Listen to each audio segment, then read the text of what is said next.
Lord. ಈ ಲೋಕವು ಕೊಡುವಂಥ ಸಂಬಳ ಮರಣ, ದೇವ್ರು ಕೊಡೋದು ನಿತ್ಯ ಜೀವ ಅಲ್ವಾ. ಈ ಲೋಕದಲ್ಲಿ ಕಾಣೋದೆಲ್ಲ ಸ್ವಲ್ಪ ಮಾತ್ರ. ಇವಾಗ ನೋಡಿ ಗಿಡ ಮರಗಳೆಲ್ಲ ಇದೆ, ಅದು ಬಾಡೋಗ್ಬಿಟ್ರೆ ನೀರಿಲ್ಲ ಅಂದರೆ ಬಾಡಿದ್ರೆ ಅದು ಹೋಯ್ತು, ಒಣಗೋಗುತ್ತಲ್ಲ. ಅದೇ ರೀತಿಯೇ ನಮ್ಮ ಜೀವನನೂ ಸ್ವಲ್ಪ ಕಾಲ ಮಾತ್ರ ನಾವು ಜೀವನ ಮಾಡೋದು. ಆ ಸ್ವಲ್ಪ ಕಾಲ ಜೀವನ ಮಾಡುವಾಗ ನಾವು ಯಾವುದು ಸಂಪಾದನೆ ಮಾಡಬೇಕಂದ್ರೆ, ಆ ರಾಜ್ಯದಲ್ಲಿ ಹೋಗಲು, ಪರಲೋಕ ರಾಜ್ಯದಲ್ಲಿ ಆತನು ಎರಡನೇ ಬರುವಾಗ ಆತನ ಕರ್ಕೊಂಡು ಹೋಗಾಗ ನಾವು ಅದಕ್ಕೆ ಸಂಪಾದನೆ ಮಾಡಿ ಇಟ್ಕೊಬೇಕು. ಅದಕ್ಕೆ ಯೋಗ್ಯರಾಗಿ ನಾವು ಇರಬೇಕು, ಅಲ್ಲಿ ಹೋಗಿ ನಾವು ಸೇರಬೇಕು. ಅದಕ್ಕೋಸ್ಕರ ಈ ಭೂಮಿಯಲ್ಲಿ ಪಾಪವನ್ನು ಬಿಟ್ಟು ಪರಿಶುದ್ಧವಾಗಿ ನಾವು ಜೀವಿಸಿ ಅದನ್ನು ನಾವು ಗಳಿಸ್ಕೊಬೇಕು. ಅದೇ ದೇವ್ರ ವಾರ್ತೆಗಳು ಹೇಳ್ತದೆ, ನಿಮ್ಮ ಅಭಿಲಾಷೆಗಳ ಬಗ್ಗೆ ಮಾತ್ರ ಚಿಂತಿಸದೆ. ಬರೀ ಈ ಲೋಕದ ಆಸೆ, ಯಾವ ಡ್ರೆಸ್ ಹಾಕೋಣ, ಕಣ್ಣಿನ ಆಸೆ, ಲಿಪ್ಸ್ಟಿಕ್ಕು, ನಮಗೇನು ಬೇಕೋ. ಎಕ್ಸಾಂಪಲ್, ನಾನು ನಿಂದಿಸ್ತಾ ಇಲ್ಲ, ನನಗೇನು ಹೇಳ್ಬೇಕಂತ ಗೊತ್ತಿಲ್ಲ, ನನಗೆ ಯಾವುದು ಫ್ಲಾಶ್ ಆಗುತ್ತೋ ಅದು ನಾನು ನಿಮ್ಗೆ ಹೇಳ್ತಾ ಇದ್ದೀನಿ. ಆಸೆ, ಲೋಕದ ಆಸೆಗಳು ಯಾವುದೇ ಅದು ನಮ್ಮ ಕಣ್ಣು ಕಾಣ್ತದೋ ಅದನ್ನೆಲ್ಲ ನಾವು ಗ್ರಹಿಸ್ಕೊಳ್ತೀವಿ. ಒಂದಿನ ಈ ಭೂಮಿಯನ್ನು ಬಿಟ್ಟು ಹೋಗ್ಬೇಕಾದ್ರೆ ನಾವೆಲ್ಲ ಬಿಟ್ಟು ಹೋಗ್ಬಿಡ್ತೀರಲ್ಲ.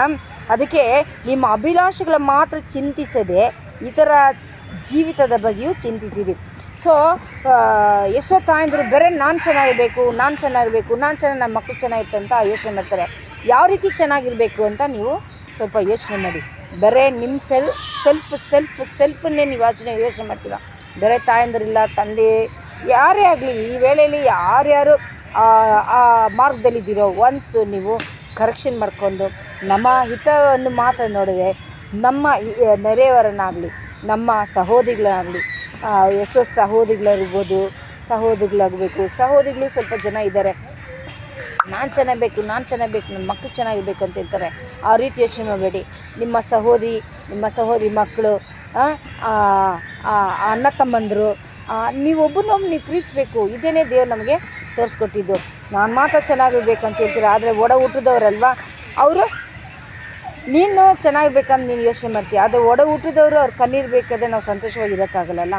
ಆ ರೀತಿ ನಿಮ್ಮಿಂದ ಆಗಿದ್ದು ನಿಮ್ಮ ಪ್ರೀತಿಯನ್ನು ಅವ್ರಿಗೆ ತೋರಿಸಿ, ನಿಮ್ಮಿಂದ ಆಗಿದ್ದು ಸಹಾಯ ನೀವು ಮಾಡಿ ಅವ್ರಿಗೆ. ದೇವ್ರ ನಾಮ ಮಹಿಮೆ ಬರಲಿ, ಕೊಡದೆ ಹೋಗಲಿ, ನಿಮ್ಮಿಂದ ಆಗಿದ್ದು ನೀವು ಮಾಡಿರಿ. ತಾಯಿ ತಂದೆನೂ ಅಷ್ಟೇ, ಮಕ್ಕಳು ಸಹ ತಾಯಿ ತಂದೆನ ಸನ್ಮಾನಿಸಬೇಕು. ದೇವ್ರ ವಾರ್ತೆಯಲ್ಲಿ ನೀವು ಸಂಪಾದನೆ ಮಾಡೋಕ್ಕೆ ಕಾರಣ ಯಾರು? ತಾಯಿ ತಂದೆ ಅವ್ರನ್ನ ನಿಮ್ಮನ್ನು ಬೆಳೆಸಿ ದೊಡ್ಡವರಾಗಿ ಮಾಡಿದ್ದಾರೆ.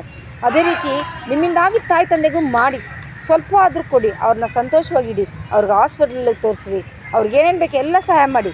ಅದೇ ದೇವ್ರ ವಾರ್ತೆಗಳಿದೆ, ನಿಮ್ಮ ಅಭಿಲಾಷೆಗಳ ಬಗ್ಗೆ ಮಾತ್ರ ಚಿಂತಿಸದೆ ಇತರ ಜೀವಿತದ ಬಗ್ಗೆಯೂ ಚಿಂತಿಸಿರಿ. ನಿಮ್ಮ ಮಕ್ಕಳ ಬಗ್ಗೆ ಚಿಂತಿಸಿರಿ, ನಿಮ್ಮ ಹೆಂಡತಿ ಬಗ್ಗೆ ಚಿಂತಿಸಿರಿ, ನಿಮ್ಮ ಗಂಡಂದ್ರ ಬಗ್ಗೆ ಚಿಂತಿಸಿರಿ. ಇದೆಲ್ಲ